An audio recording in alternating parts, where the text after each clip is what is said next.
Your Excellency President Kenyatta of Kenya, Mr. Patrick Vekuyan of the GCA, ladies and gentlemen, it is a pleasure to address you today, although I cannot join you in person. First, I'd like to commend my brother, President Uhuru Kenyatta, for being a driving force behind the Africa Adaptation Acceleration Program. His strong voice and leadership will inspire others to scale up and accelerate the actions required to adapt to climate change. As an eminent international statesman, President Kenyatta's leadership on this issue is much appreciated and is a powerful example to others. His engagement on climate change adaptation has been recognized at the local level, the national level, and by the wider international community. Geography and socioeconomic conditions make Africa particularly vulnerable to climate change. The 6th IPCC assessment report emphasizes that the 1.5 degrees scenario is around the corner, and a world that is 1.5 degrees warmer would likely translate into a 3 degrees Celsius temperature increase in Africa. For future incomes, security, nutrition, and health, adapting to climate change will be critical for the continent and its people. Trade is a necessary part of the solution to climate change adaptation and mitigation. And just like the rest of our economic systems, trade and the WTO can and must change to best support the just transition to a global low-carbon economy and a climate-resilient society. This reality is increasingly recognized at the WTO, where members have been looking at ways to leverage trade and trade policy to tackle climate change and other environmental challenges. Last December, groups of members behind 3 environmental initiatives launched ministerial statements to accelerate work towards possible solutions and trade actions on climate change, environmental goods and services, circular economy, plastic pollution, and fossil fuel subsidies.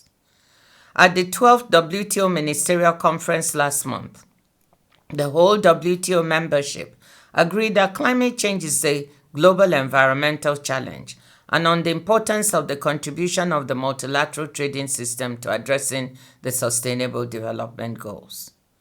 At MC12, members also concluded a historic agreement to eliminate the most harmful fisheries subsidies. This is the first WTO agreement that has environmental sustainability as its core objective, and it also delivers on the key target for SDG 14.6. The agreement launches a second wave of negotiations aiming to further discipline subsidies that contribute to global fishing overcapacity. The new agreement on fisheries subsidies also contributes to our fight against climate change. The elimination of subsidies to illegal, unregulated, and unreported IUU fishing and the exploitation of overfished stocks will help mitigate climate-related pressures on biodiversity and will free up government resources that could be put towards climate adaptation. Another positive step for the climate during MC12 came when trade ministers from around 20 WTO members gathered to discuss efforts to build a trade ministers coalition on climate. I'm very encouraged to see Kenya, which organized the meeting together with the EU, Ecuador, and New Zealand, at the forefront of this coalition. I told the group something I've been saying for a while, namely that trade ministers have to step up their game and come to the climate table the way that finance ministers have increasingly been doing. Climate change has also become a key area of work for the WTO Secretariat. This year's World Trade Report will be dedicated to trade and climate change, with adaptation taking an important place. The report, which will be released close to COP27 in Egypt later this year, shows that trade and trade policy are key components of climate change adaptation.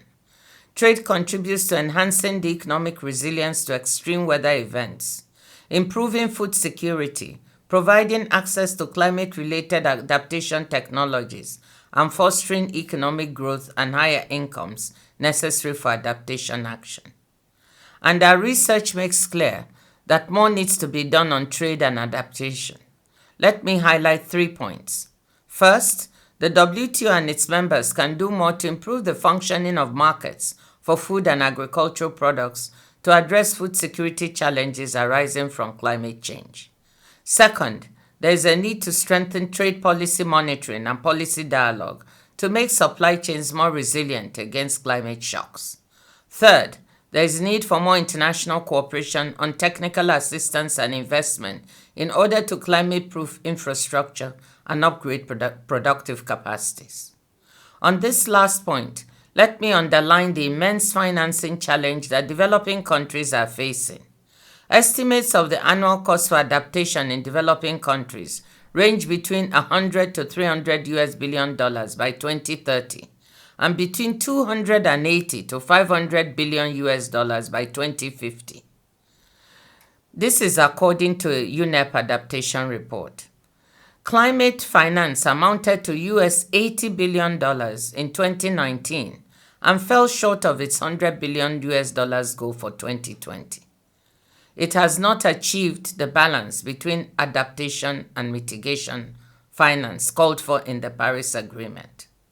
Climate adaptation finance only represents around a quarter of total climate finance, while mitigation finance and cross-cutting finance represents 64% and 11% respectively. The available evidence has limitations, but suggests that estimated adaptation costs and financing needs in developing countries are 5 to 10 times greater than current international public adaptation finance flows. That is why international cooperation on technical assistance and on investment for adaptation is key. This needs to be accompanied by coherent trade policies and policy frameworks so that trade can help support financing and investment flows.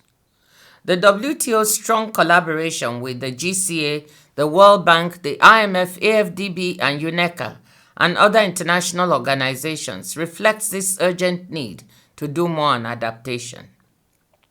The WTO Aid for Trade initiative can play an important role here by helping to mobilize funding for adaptation and ensuring the mutual supportiveness between Aid for Trade and climate finance programs.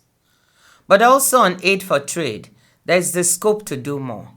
Adaptation-related Aid for Trade amounted to $5 billion in 2019, of which 62% went to agriculture and 23% to energy and transport infrastructure. This was only around 10% of overall Aid for Trade. Before closing, I want to commend the GCA for its hard work to help Africa address its adaptation challenge. The GCA's flagship program is up and running. The African Adaptation Acceleration Program, AAAP, is the African-led and African-owned plan to respond to the COVID-19 food and climate emergencies. The AAAP is mobilizing $25 billion for climate adaptation investments in Africa over 5 years, and I look forward to more partners joining this program. I want to wish you all a successful event. Thank you.